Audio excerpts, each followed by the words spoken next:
Selamat siang para siswa SMP kelas 7 dan 8 yang akan berniat mengikuti seleksi KSN mulai dari tingkat sekolah, dan jika Anda lolos di tingkat sekolah Anda akan ke OSK. Nah, pada siang hari ini kita akan membahas soal kompetisi sains nasional SMP tingkat kabupaten kota tahun 2020 IPA tapi khusus untuk fisika, part 4 kelanjutan dari yang kemarin. Semoga bisa menjadi referensi bagi Anda dalam mengikuti kompetisi. Dan seperti biasa, ini adalah buku Olimpiade saya yang bagus untuk Anda miliki untuk belajar jika Anda ingin belajar secara mendalam. Karena semua teori yang akan muncul itu hampir semua sudah dibahas di buku ini, termasuk soal-soalnya. Jadi hanya berulang aja. Kita lanjutkan dengan nomor 17. Jadi di sini sebuah pegas yang panjangnya 20 cm. Jadi ini ada pegas. Ya, kalau dibiarkan tanpa beban, ya, itu panjangnya 20 cm. Ya. Digantungi beban sehingga panjangnya berubah menjadi 21. Ya, kenapa? Karena beban itu menarik sehingga pegasnya agak mulur sedikit ya. Ya, saya perbesar lah. Taruh di sini bebannya ya. Ini ada beban dalam posisi seimbang, ya. Beban dalam posisi seimbang. Ini pegasnya bertambah panjang menjadi 21 cm, ya. Nah, ini posisi seimbang ya. Pada keadaan tersebut secara perlahan beban ditarik. Jadi dari keadaan seimbang ini Anda tarik. Ya, saya perpanjang aja ini ya. Anda tarik ke bawah. Ya, Anda tarik ke bawah. Sehingga panjang pegas mencapai 22 cm. Jadi dari sini ke sini itu 22 ya. 22 cm. Artinya Anda tariknya 1 cm berarti ya. Anda tariknya 1 cm. Setelah itu tarikan Anda lepas. Ya, Anda lepas tarikannya, ya. Dan apa yang terjadi? Ini akan bergetar ya, kalau saya proyeksikan ke sini. Dia akan bergetar naik kan gitu. Sampai di sini posisi seimbang, naik lagi dia. Ya, masih naik. Ya, di mana ini 1 cm, ini juga 1 cm. Ini posisi seimbang. Nah, jadi ini posisi paling tinggi, ini posisi paling bawah. Nah, ini yang disebut simpangan. Ya, simpangan terbesar inilah yang disebut dengan amplitudo. Jadi amplitudonya ini kan ada amplitudo. Amplitudo itu adalah simpangan terbesar. Kalau dia misalnya di sini, simpangannya kan hanya ini. Ya, ini simpangan. Nah, kalau di sini simpangannya paling besar. Jadi amplitudo 1 cm. Jadi sebetulnya dengan melihat ini aja jawabannya B. Ya, tanpa harus dikerjakan lagi jawabannya udah B. Kenapa? Nggak ada amplitudo 1 cm lagi. Ya, jadi sebetulnya sudah selesai soal ini. Tapi oke, karena kita proses belajar, betulkah frekuensinya 5 Hz? Nah, apa itu frekuensi, apa itu periode? Ini kira-kira teorinya seperti ini. Ada di buku ini ya. Teorinya ada di buku ini. Ya, kalau Anda baca nanti. Termasuk contoh soalnya. Pengertian amplitudo dan periode getaran pegas. Seperti saya bilang tadi. Amplitudo itu adalah simpangan maksimum. Diukur dari titik keseimbangan beban. Ya, bukan keseimbangan pegas. Kalau dari keseimbangan pegas, dia bukan 1 cm kan? Tadi berapa? Ya, 2 cm ya. Kalau dari posisi keseimbangan pegas ini 2 cm dia. Bukan. Tapi dari posisi keseimbangan beban. Waktu bebannya diam. Karena yang digetarkan beban. Yang Anda getarkan beban, bukan pegas.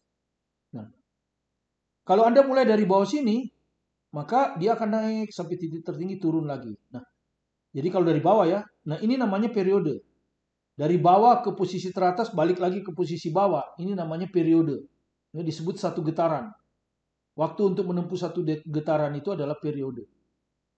Nah, frekuensi adalah kebalikan dari periode. Kalau Anda lepas mulai dari titik seimbang, ya, nanti kalau Anda ngukur, maksudnya ngukurnya dari titik seimbang, maka satu getaran itu adalah ke atas, ke bawah, ke atas. Ya kan? Sama aja kan? Oke. Di sini dibilang apa? Waktu yang diperlukan beban untuk 10 kali kembali ya. Jadi waktu untuk 10 kali kembali Jadi dia ke atas, jadi mulai dari sini ke atas, balik lagi ke bawah, ini 1. Nanti ke atas, balik lagi ke bawah 2. Berarti kalau 10 berarti 10 periode ya. 10 getaran. Dilepaskan 2 sekon. Berarti periodenya sama dengan 2/10 sekon. Nah, frekuensi adalah kebalikan dari periode. Ya. Frekuensi adalah kebalikan dari periode. Jadi frekuensi adalah kebalikan dari periode. F sama dengan 1/T, T sama dengan 1/F.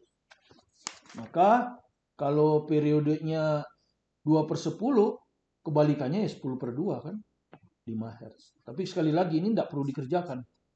Ya, karena dengan amplitudo 1 cm selesai. Dari amplitudo 1 cm aja kita dapat jawaban B. Ya, jadi kalau soal pilihan ganda itu cukup Anda selesaikan sebagian, lihat jawabannya. Kalau diselesaikan sebagian jawabannya sudah ada, ya berhenti. Nggak perlu diteruskan. Untuk menghemat waktu, supaya waktu Anda untuk yang lain bisa lebih banyak. Kita lanjutkan ke nomor 18. Nah, ini teori aja, ya. Dan ada di buku ini kalau Anda baca nanti, ya. Ada di buku ini. Apa itu interferensi, apa itu difraksi, apa itu refleksi pemantulan. Ya. Seorang anak mengamati pita-pita warna yang terlihat di permukaan gelembung sabun. Jadi ada gelembung sabun itu. Anda lihat gitu ya, ada matahari kan. Anda lihat ternyata sabun ini jadi ada pita-pita warna ya. Ya, pita-pita warna. Nah, itu terbentuk karena peristiwa apa? Anda harus, apa yang maksud refleksi difus? Apa yang dimaksud refleksi spekular? Kalau refleksi spekular Anda sudah tahu ya, cermin ya. Cermin itu biasanya spekular ya. Ya, jadi sinar datang yang sejajar akan dipantulkan sebagai sinar sejajar juga ya. Jadi itu, jadi kalau di cermin, kalau ini sinar sejajar, dia akan dipantulkan juga dengan sejajar ya. Taruhlah kalau dia dipantulkan seperti ini ya. Misalnya, dia akan dipantulkan sejajar juga. Ini namanya spekular ya. Refleksi spekular. Pemantulan teratur. Itu misalnya cermin, karena cermin permukaannya halus. Tapi kalau cahaya Anda kenakan ke kertas ini, kertas ini itu permukaannya tidak teratur ya. Jadi kadang ada turun naik, kadang lurus, kadang bergelombang begini ya. Ya. Kadang bergelombang maksud saya begitu ya. Kadang begini ya. Seperti itu. Ini permukaannya tidak halus ya. Contohnya kertas. Ya, contohnya kertas ini. Maka kalau sinar datang di sini ya, dia akan dipantulkan seperti ini. Sudut datang yang sama dengan sudut pantul kan. Tapi kalau dia datang di bidang miring ini, sejajar ya. Sinarnya masih sinar sejajar ya. Sejajar ini. Apa yang terjadi di sini? Bidang ininya ini, bidang normalnya ini. Maka dia akan dipantulkan seperti ini. Nah, ya kan? Dipantulkan seperti ini. Jadi sinar datang sejajar, dipantulkan tidak sejajar, tapi ke segala arah. Itu refleksi difus. Itulah yang terjadi kalau Anda jalan pada malam hari, kemudian Anda lampu sorot, lampu jauh Anda nyalakan mobil atau motor ya. Apa yang terjadi kalau Anda sorot lampu jauh? Maka karena di situ ada jalan, di situ ada udara, itu permukaannya tidak rata, maka akan terjadi pemantulan baur. Dan akibat pemantulan baur itu kita bisa melihat pemandangan di sekitar jalan yang tidak kena cahaya langsung dari mobil kita. Itu keuntungan pemantulan spekular. Kita bisa melihat bayangan di tempat lain karena dipantulkannya tidak sejajar. Kalau dipantulkannya sejajar, maka kita hanya bisa melihat kondisi jalan yang dipantulkan secara sejajar, dan itu pandangannya terbatas, yaitu refleksi. Jadi jelas jawabannya bukan A, bukan B. Kalau interferensi itu adalah perpaduan, ya, perpaduan dua gelombang. Ya, di sini gelombang cahaya. Karena perbedaan lintasan, misalnya begini ya, ini adalah anggaplah ini lapisan yang pertama dari sabun, ini lapisan luarnya. Ya kan, gelembung kan begini kan, ini ada lapisan, ini ada lapisan. Kalau sinar datang dari sini ya, ini sinar matahari, terdiri dari Mejikuhibiniu kan, merah, jingga, kuning. hijau, ya, Mejiku Hibiniu, itu kan ya, walaupun kelihatannya putih. Nah, oleh permukaan yang pertama dia akan dipantulkan seperti ini. Jadi asalnya dari satu sumber ya, asalnya dari satu sumber. Kemudian sinar ini akan dibiaskan kan, ketika masuk akan dibiaskan. Karena sinar dari udara ke gelembung sabun yang indeks biasnya lebih rapat, makanya akan dibiaskan mendekati normal. Gitu? Ketika kena di sini, dia akan dipantulkan lagi. Nah, seperti ini. Kemudian akhirnya dia akan dibiaskan, tapi karena dia keluar dari yang tempat yang lebih rapat ke kurang rapat, dia akan dibiaskan menjauhi normal. Nah, begini. Ya, gitu ya. Dan mata Anda ada di sini. Nah, jadi kalau Anda perhatikan ini sinarnya A misalnya. Nah, ini yang dipantulkan juga A kan? Ini A-nya masuk dulu, baru keluar. Jadi ini masih A juga. Ya, tapi A2 lah. Ini dipantulkan A2, keluar A2. Ya, jadi Anda lihat A1, A2 masuk ke mata. Ini asalnya dari satu sinar matahari. Tapi lintasannya berbeda. Ini lintasannya seperti ini lintasannya lebih panjang. Akibatnya terjadi perbedaan panjang kan? Perbedaan panjang. Nah, perbedaan panjang ini kalau memenuhi, di sini ada kelipatan lambda ya. Kelipatan lambda, misalnya bilangan bulat dari lambda. Misalnya 1 lambda, 2 lambda, ya. Seperti itulah. Di sini akan saling memperkuat. Misalnya sinar merah. Di sini akan saling memperkuat. Jadi kelihatan di sini warna merah di gelembung sabun. Sementara mungkin warna jingga misalnya ya saling memperlemah ya, jadi memperlemah. Interferensi jadi ada dua itu ya. Ada interferensi konstruktif saling memperkuat, ada lagi interferensi destruktif saling memperlemah. Nah, jadi karena perbedaan lintasan, maka ada kelipatan-kelipatan tertentu dari panjang gelombang warna tertentu menghasilkan konstruktif, sehingga warnanya kelihatan. Sementara yang lain destruktif, tidak kelihatan. Nah, itulah yang menyebabkan Anda bisa melihat. Jadi jawabannya interferensi. Pita-pita warna tertentu ya. Jadi nggak semua warna Anda lihat. Mungkin merah, hijau, atau apalah ya. Itu kenapa? Karena warna merah mengalami interferensi konstruktif. Misalnya Anda amati warna kuning, karena warna kuning mengalami interferensi konstruktif. Anda tidak mengamati warna biru misalnya, karena warna biru mengalami interferensi destruktif akibat perbedaan lintasan. Kemudian difraksi, kalau difraksi itu interferensi karena celah ya, interferensi karena celah sempit, ya, celah sempit, ya. Jadi celah, ini bukan celah kan? Jadi disebut interferensi aja. Kalau lewat celah namanya difraksi. Ya, jadi sama dengan interferensi, cuman interferensi yang melalui celah. Oke, itu hanya teori saja. Anda bisa baca di buku ini, ya. Baca di buku ini, Anda bisa baca. Ya, sementara kita lewati dulu nomor 19 ya, karena saya masih rancu dengan jawabannya. Bukan soalnya susah, jawabannya saya bingung, ya kan? Apa yang dimaksud dengan soal itu? Oke, kita langsung ke nomor 20 saja. Nomor 19 kita sajikan di nomor terakhir aja, sekalian untuk diskusi bagi Anda, mana jawaban yang menurut Anda benar ya. Karena tidak ada kunci jawaban yang saya terima, jadi saya nggak tahu. Tapi maksud saya soal itu agak rancu ya. Oke, kita lihat nomor 20. Lensa ya, lensa. Ya, Anda sudah tahu lensa itu ada dua kan? Ada lensa cembung, bagian tengahnya lebih tebal, itu lensa cembung. Ya, kalau bagian tengahnya lebih tipis, ini namanya lensa cekung. Ya, bedanya kalau lensa cembung itu, misalnya begitu, ya, sinarnya selalu menguncup ya. Jadi, sementara kalau lensa cekung, ya, karena fokusnya ada di belakang sini ya, di belakang ya, di belakang cermin. Kalau ini ini mungkin ya nggak seperti ini. Fokusnya misalnya di sini, dia akan begini. Ini fokusnya kan. Fokusnya ada di belakang ya. Lensa cembung itu fokusnya di belakang sehingga fokusnya positif. Sementara kalau lensa cekung, fokus aktif ya. Fokus aktifnya ada di depan. Sehingga sinarnya itu nanti, kalau ini menguncup, atau istilah ininya mah konvergen. Nah, kalau istilah lensa cembung itu cahaya sinar-sinarnya konvergen. Kalau ini dia mekar, apa ya mekar?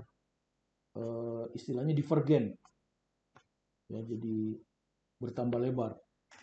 Karena di sini fokusnya di belakang, makanya positif. Di sini fokusnya di depan, makanya fokusnya min.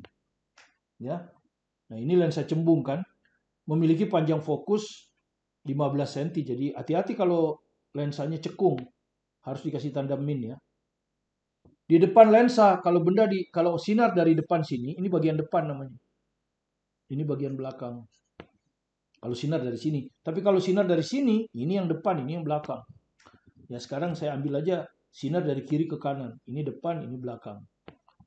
Ya, nah kalau benda ada di depan, lensa, itu positif. Ya, di sini di depan lensa berarti jarak bendanya S 10 cm ya. Ini jarak benda ini. Positif karena dia bilang di depan lensa. Nanti kalau kasus dua lensa, benda itu bisa di belakang. Tapi kalau dua lensa, kalau satu lensa nggak bisa. Benda bisa di belakang. Nah, kalau bendanya di belakang, S-nya negatif. Ini kasus dua lensa. Kalau satu lensa nggak bisa. Selalu positif. Karena Anda taruh di sini, ya nggak. Kalau Anda taruh di sini nggak bisa. Kalau sinar dari sini, Anda taruh di sini nggak ada bayangan. Karena lensa itu kan benda bening, ya harus ditembus. Bayangan ditanya. Nah, jarak bayangan. S aksen. Anda sudah tahu rumusnya ya. 1/S tambah 1/S aksen sama dengan 1/F. Baik, untuk cermin pun berlaku hal yang sama. Jadi kalau kita ditanya bayangan, berarti 1/S aksen sama dengan 1/F kurang 1/S kan gitu. Hasilnya adalah 1/15 dikurangi 1/10. Ya. Jadi 1/S aksen sama dengan penyebutnya disamakan dengan 30. Ini dikali 2. Ini dikali 3. Ya. Oke, jadi hasilnya min 1/30 ya. Min 1/30. Berarti S aksennya min 30. Nah, kalau min itu artinya apa? Bayangannya maya. Kalau S aksen tandanya min itu berarti bayangannya maya. Bayangan maya itu terletak di depan lensa. Ya, di depan lensa dia. Di depan lensa. Itu aja, nggak usah dilukis karena melukis ngabisin waktu. Ya, jadi bayangan maya itu di depan lensa. Kalau bayangan maya itu di depan lensa, kalau bayangan nyata di belakang lensa. Ya, karena ini min berarti bayangannya maya dan bayangan maya selalu di depan lensa. Jadi 30 cm di depan lensa dan bayangan bersifat maya. Nah, seperti itu ya.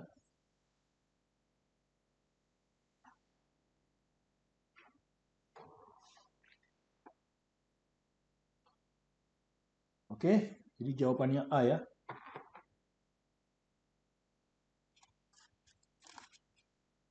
Kita lanjutkan dengan nomor 21. Nah, ini sebetulnya nomor 1, cuman saya kelewat. Jadi saya bikin aja nomor 21. Ini dimensi ya.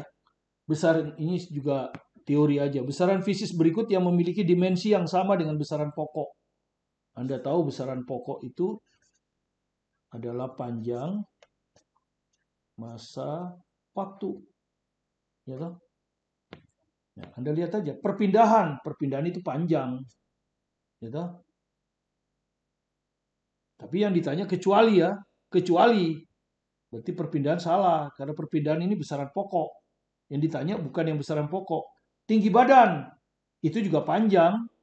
Sentimeter kan satuannya, atau meter, pokoknya satuannya sentimeter atau meter itu besaran panjang. Umur itu waktu, besaran pokok juga. Jadi yang jelas jawabannya A. Ya, Anda sudah tahu. Gaya tarik bumi, ya. Gaya itu tidak termasuk panjang masa waktu. Oke, Anda sudah tahu, tinggal dibaca aja itu ya. Itu hanya teori aja. Oke, kita ke nomor 22. Kita ke soal nomor 22. Suhu di bawah ini yang paling tinggi adalah, nah kita tapi satuannya beda-beda ini. Ya, satuan derajatnya beda-beda. Jadi harus kita samakan. Nah, untuk menyamakan itu yang paling gampang Celcius, karena semua rumusnya ada di Celcius. Ya, jadi ya A 30 derajat Celcius. Oke. Yang B 40 derajat Reaumur. Kita rubah ke Celcius kan? Celcius berarti 5/4 ya. Anda sudah tahu ya. Anda kan udah tahu gini ya. Celcius banding Reaumur banding Fahrenheit itu adalah ini 5, Reaumur 4, Fahrenheit 9. Tapi di sini harus dikurangi 32 kan gitu. Atau hasilnya ditambah 32. Oke, jadi C 5/4 kali 40. Hasilnya adalah 50 derajat Celcius. Otomatis ini salah. Beralih sekarang ke sini, ya. Karena ditanya yang paling tinggi kan. Oke, C 90 derajat F. Kalau ke Celcius 5/9. Tapi Fahrenheit kalau diketahui harus dikurangi 32 kan. 90 kurang 32, ya. Jadi ini kalau kurang 32 58. 5/9 kali 58. Ya. Ini kalau dicoret sekitar 6 ya. 6 lebih kan. Tapi nggak nyampe 7 kan. Ya, nggak sampai 7. Ya. Anggap aja ini 7. Hasilnya cuma 35. Ya, anggap daripada Anda nggak usah dihitung-hitung. Ini kan perbandingan. Jadi salah juga. Ya, salah juga. Masih B ya. Yang D 300 Kelvin. Nah, kalau Kelvin ke Celcius kan tinggal dikurangi 273 ya. Dikurangi 273. Hasilnya adalah 27 derajat Celcius. Salah juga. Jadi jawabnya B. Ya. Seperti itu. Jadi hanya perbandingan. Anda sudah tahu kan C banding R banding F. 5/4/9. Di mana F dikurangi 32. Sementara kalau Celcius ke Kelvin tambah 273 kan gitu. Ya. Sorry. Kelvin dikurang 273. Kalau Kelvin, Celcius plus 273. Oke? Seperti itu. Jadi saya rasa cukup sekian sampai nomor 22. Nanti 23, 24, 25 dan tadi satu lagi kita diskusi di nomor 19 mana jawaban yang benar. Terima kasih Anda sudah berkunjung ke video pembelajaran kami. Semoga Anda bisa senang, dan jika Anda senang dan Anda merasa bermanfaat, silakan di-subscribe kalau belum subscribe. Kalau sudah subscribe cukup di-like supaya Anda tidak tertinggal dengan pembelajaran video kami yang akan kami load setiap hari. Ya. Dan juga memberikan semangat kepada kami untuk menyediakan pembelajaran gratis yang makin lama makin baik. Saya Martin Kanginan, tetap semangat belajar mandiri di rumah di masa pandemi ini.